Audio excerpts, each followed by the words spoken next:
You guys want to see something really cool? I left it outside so it kind of corroded, and just to show you guys the wonders of what transmission fluid does, I put some on it just to kind of lubricate the gears a little bit. And now, since it's actually transmission fluid is actually high detergent, I haven't even actually wiped it off, and I wanted to show that to you guys. Check this out. Look at that. See, that's what tranny fluid does to metals. Really high detergent. At first I couldn't even twist the leveler. Now I can just do it easily, and even this, see, it's a lot smoother now. There we go. Just a quick tip what tranny fluid can actually do. Let's get to the car.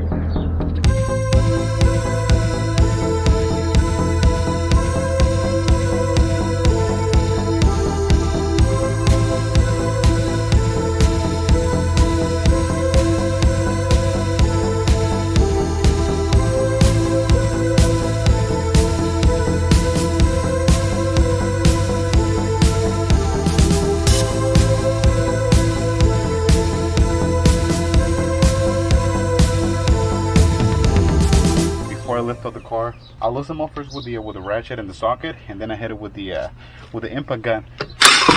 Ooh. Yeah, I should have thought of that. Usually I catch it, but since I'm doing this for y'all, and first one comes off. They wore out pretty quick, a lot faster than I would ever thought. But to be honest, I ended up. These are actually brakes that I bought it from eBay because of the fact that I was trying to save up to get all the stuff that I needed to the big brake kit. So I didn't even ended up replacing the rotors. By then they were still good to an extension, but you can see that now the pass is starting to eat through the rotor and it's actually starting to make grooves. And I'm going to say, I mean, you buy it from eBay, who knows what they actually are made out of. You know, most of the time they come from China, but apparently they were ceramic, and man, they wear out pretty quick to be ceramic, and they ate through the rotor pretty quick. And I want to say they were probably organic. Organics are good because they're soft. It's actually better on your foot itself, but at the same time, because of the fact that they're softer, it's just like a tire. The softer the compound, the quicker it's going to wear out. But as soon as you move to the ceramics and the other stuff, it's actually better just in general. You actually improve everything pretty much. But enough of that. Let's go back to this real quick.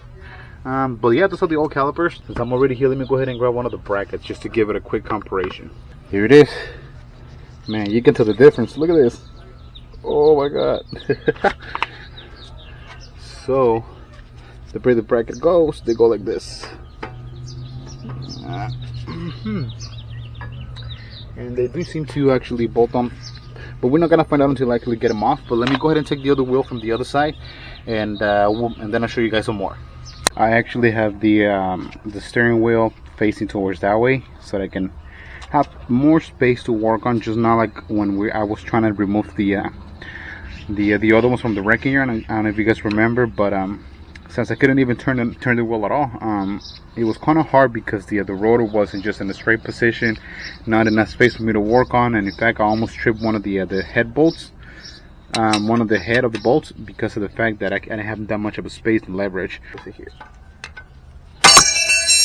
That's how you do it, and that's how you can almost hurt yourself.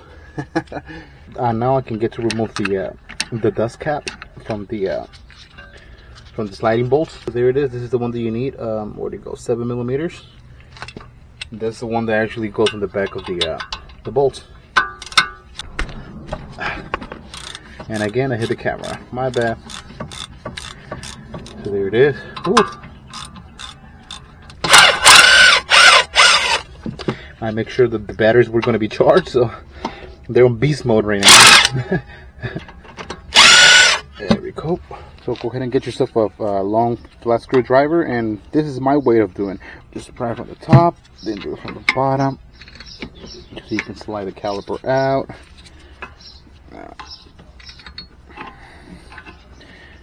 Just keep doing that until you get it out. Yeah, see? Yeah, the pads ended up wearing out pretty quick. I wasn't expecting for them to wear out this quick, to be honest. But that's not the point, because they're getting replaced. So I'll put it right here for now. We don't need them anymore. Yeah, see, the one thing I actually ended up figuring it out that the size of the bowl should be 16. It is 16, but for some reason it's a bit loose. I ended up using, if I'm not mistaken, was it a 5/8? Let me see real quick. Yeah, 5/8, and 5/8 seems to actually fit a bit tighter. So the bowl that I'm gonna remove now is going to be this one right here, and then this one, and then that is going to release the bracket off of the spindle, so that I can take the rotor off. There it is. I can feel the caliper bracket moving. Oops.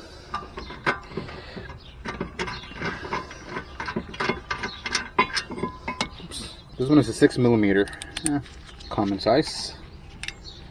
And now we have an issue. Not really an issue.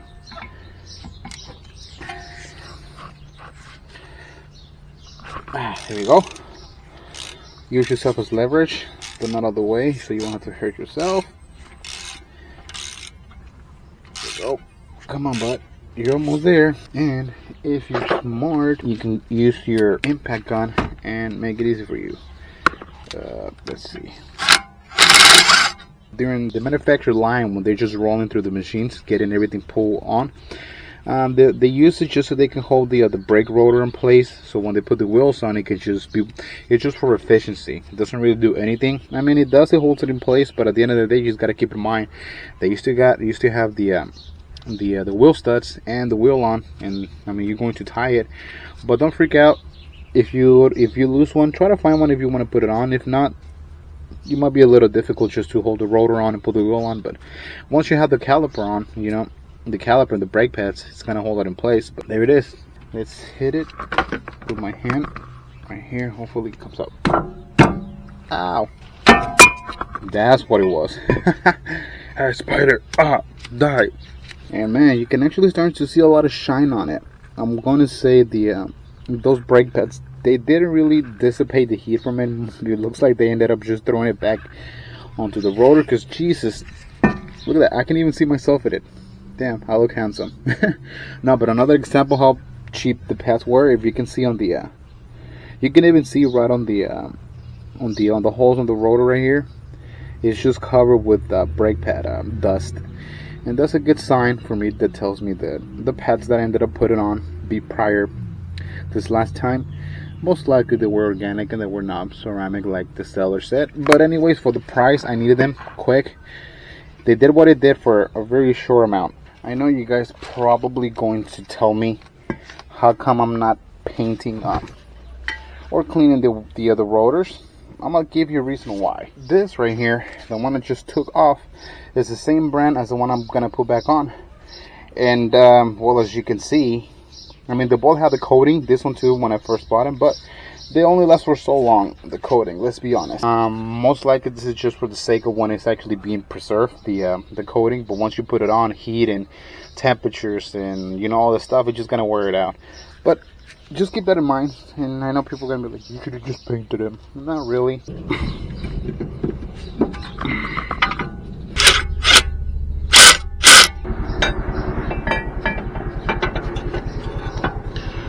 So far this is pretty much what I've done. I ended up putting the rotor, bracket, the bolts, and the caliper itself to the braided line. I will say the hardest thing is this: once you remove the old one and trying to put the new one back in, because of the small threads, and when you try to spin the caliper to get in here, I mean, it's really tricky. I mean, expect to be dripping fluid. That's why you always want to buy the extra bottle. It's hand tight, but once I put it in the once I mount it on the bracket with the brake pads right now, that's when I'm gonna actually give it a good tight to it. Because if trying to hold it with one hand the caliper and try to twist it with the tighten it with the wrench, it's a little difficult. Not difficult, just more uncomfortable. And having this as a leverage is gonna give you better tightening, you know, on the brake line. So the main two bolts are actually tied. We need the housing bolts. First thing first, I was doing that right now, but then I forgot to record. But let me show you guys. We actually put in the brake grease. Put it on the bottom, but I put a little bit more. Be generous. Don't be greedy. Let's go ahead and put the first pad in here. That's the easy one. Then we're gonna go ahead and put the other one. Just keep that in mind that the one with the clip is the one that actually goes in here. And that's how the cookie crumbles. Really get them nice and slippery. When there's friction, it creates heat. Heat to a certain extent is good, but then it can cause some damage. Then what we're gonna do is we're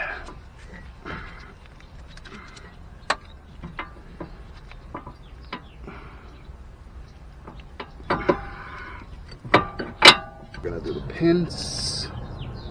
We're gonna grab the other one. Oh, I hit myself in the head.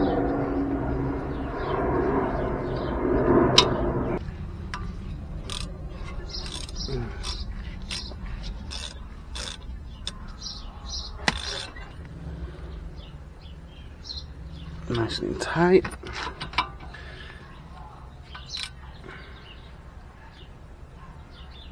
Now we get to put the caps on here and then in here, and we get to do this. When I was telling you that I wanted to get a good leverage. Oh, let me see if I can get it. See, there you go. We don't want this bitch to leak, right? And guess what? It's done. One side's done, finally. Let me do a little bit of cleaning. Well, done as far as putting it on, not a bleed the system. We still have to do it, and on. But let me show you first, real quick. So there it is. That's the big brake kit caliper. Sounds kind of weird. Big brake kit caliper off of the 330. It does bolt onto the to the 325i so far.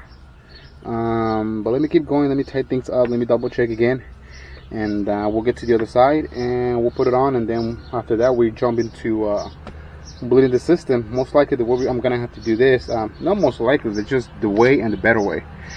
I'm gonna pressurize the system with a pump that I have that I show you guys, or I'll show it to you guys again. And the way you're supposed to do it when you bleed the system, whether you're doing pressurized or what's almost helping out, you always want to start with the furthest one and work your way up to the closest ones with the rear passenger, and then you jump to the rear driver, and then from the rear driver you jump to the passenger itself, right here where we at, and then you jump to the driver. But like I said, let me double check everything else, make sure everything goes right, and we'll go from there. If we have to give a good guess, I'd say it's at least 25, I'd say like a good, 25 to 30% bigger. And isn't it funny, 25 to 30, because mine's a 325 and this one is a 330. What a coincidence.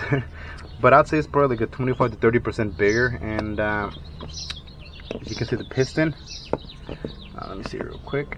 Put my shoe on, and I don't want to get the other one dirty, but yeah, I'd say a good, I don't know, 25 to 30% difference that's as far as size wise.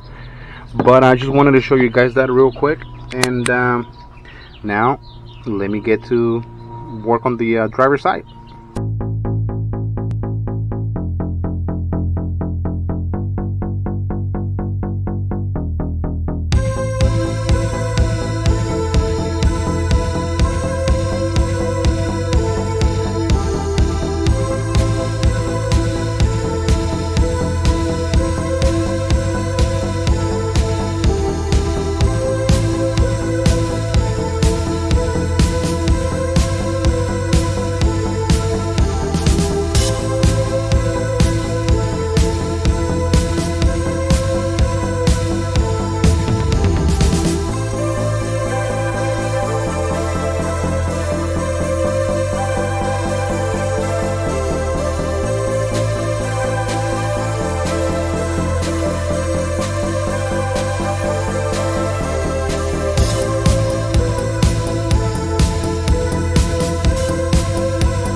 it is.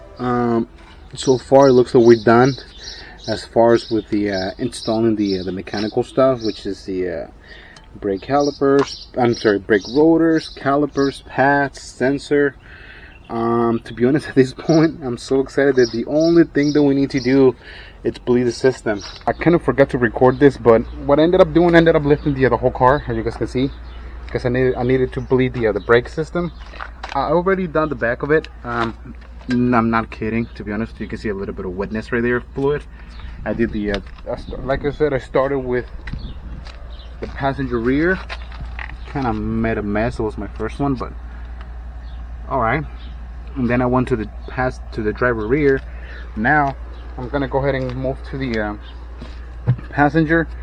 And the whole point of it is pretty much, this pump, it doesn't really produce a lot of pressure. All you need to do, if I'm not mistaken, I think it's between 5 and 7 psi, just to keep it there, just to push it slowly. And if you ask yourself, how do I know was it actually done? Well, the whole point is you want to eliminate this kind of bubbles for the air system. So just pay attention to the line. I'll go back over here, and if you do have air bubbles, you're definitely gonna see air bubbles coming out and just doing a little bit of splashing. Make sure you have a container so you can pour all the oil fluid. I mean, you can kind of tell how yellow it is. Let me see real quick. You can tell how yellow it is compared to the new stuff. That's another way for you to see if the new stuff is actually in it. But let me go ahead and show you guys how I actually do it. That pump is magic, man. Without that pump, I wouldn't be able to do anything. I would have to be depending on somebody and the brake pedal system and stuff like that. Well, you guys get it. So if you guys are wondering, okay, what size is it? The little wrench you're going to need for the bleeder is going to be a 9mm. Then you're going to need an extra line just so you can have the fluid going to another spot, to the bottle. But what you want to do is just loose it enough where the fluid comes in. See those little bubbles? Okay. Really, I'm not going to be able to show you guys the bubbles because I'm trying to hold the line in, but just pay attention to the line. Maybe you might need a longer line so there will be less stress to it and want to be popping out. But on the front ones, since they're the ones that work a little harder, to be honest, I'm gonna give it a little bit of time. I don't care if I waste fluid. Give it a time for everything just to flow, man. You know, be safe. Don't risk anything. Who cares if you waste, I don't know, quarter of a quart of oil, brake fluid, you know? Who cares if you go through a whole bottle because it's your first time? They're the brakes, brother. They're stopping you. You know what? I think we're good. Honestly. I'm gonna go ahead and close it back up. Nice and tight. There we go. And here goes the mess. Ha ha ha. Yeah, it did make a little bit of mess. Now, let's see if the piston is leaking. You know, remember, because we ended up replacing the seals. Let's see if we can move on to the other one. But you guys see how I ended up doing it? That's pretty much what you gotta do. And so every so often, if you do have a lot of air bubbles, every so often come and check on the pump. If it drops off, try to put a little bit more pressure to it. It's just so you can have plenty of pressure to have the flow going when you're bleeding every side. But other than that, let me go ahead and finish this side. We'll find out how the brake pedal feels, and then we should be done, to be honest. But let me finish this thing real quick. Okay, looks like we're done. Looks like everything is done. I ended up bleeding the system, I don't know, I want to say twice. So I ended up doing twice on each side, and all I need to do is just test drive it. You know, I'm just gonna go ahead and go around the block. I'm gonna go ahead and put the wheels back on, and I'm gonna clean this caliper because this is the one that ended up coming out a little more dirty than the other one. But I'll probably just wipe it off with something. I'll put the wheels on, I'll drop the vehicle down, and we'll go ahead and test it. So this is the driver's side. As you can see, there's a sensor, there's the calipers, the rotors, the pads, everything. We'll go to the other side. There it is. You know, actually, this is gonna be the first time I'm gonna put it on the put the wheel on. I'm actually excited to see how it's gonna look like. Let's put it on real quick. There we go.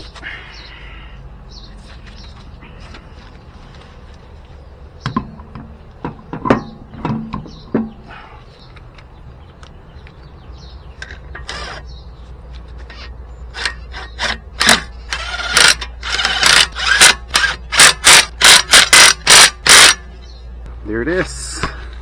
Let me lower this thing down. Well, I don't know why, but well, I can tell the difference. But when you look at the camera, it does look a little bit bigger. I mean, you can see the but not bad. Look at this, 13-inch rotors. Let me go ahead and do that on the other side, and then I'll go ahead and drop everything down and test drive it. Well, that looks really, really good, huh? Yes. Looks like it's all done so far. Everything seems like it came out perfect, to be honest. The front brakes are actually done, calipers, pads, and rotors with new fluid. It does stop, as you guys can see. The paint ended up coming off of the rotor itself, so now it looks like a regular brake rotor. I ended up taking it for a spin. Maybe with time I'm just go ahead and drive it just a little bit, just carefully see how the pads and everything just starts to settle in, and see if it actually changes. And if it does changes, I'll be giving you guys an update. But hey, to be honest, this is it. There's nothing more. It is that simple. It is just as replacing your brake rotors and calipers as if you're going to do it with the stock. But because of the fact that on the E46, the 325 and the 330, aside from the brakes, everything is pretty much the same. Of course, the engine, and but everything bolts on. As you guys saw, it did not have any really any big obstacles. It was just me not just struggling putting things back on. But as far as like, oh, this doesn't fit, oh, this doesn't work, oh, I'm definitely screwed, not really. It worked, and you guys can see that. I showed this side, and I'll go ahead and show you the other side. See, it works. You know what I actually really like? I like how the gap from the caliper to the wheel actually has gone smaller. It doesn't touch, it doesn't do anything, but it just tells me that it's actually nice and filled. But look at it. I think it looks really amazing. I know some people are not really into brakes and stuff like that, but this is just me. When I see like nice, well done brake systems, it really catches my eye, and it really makes me admire those people that actually put work into it. And that's part of the reason why I think it looks really amazing. I just really like it. I know I'm saying really a lot, because I really do. Anything that I do to the car, I'm going to make a video about it just for you guys to see that now the E46s are becoming affordable.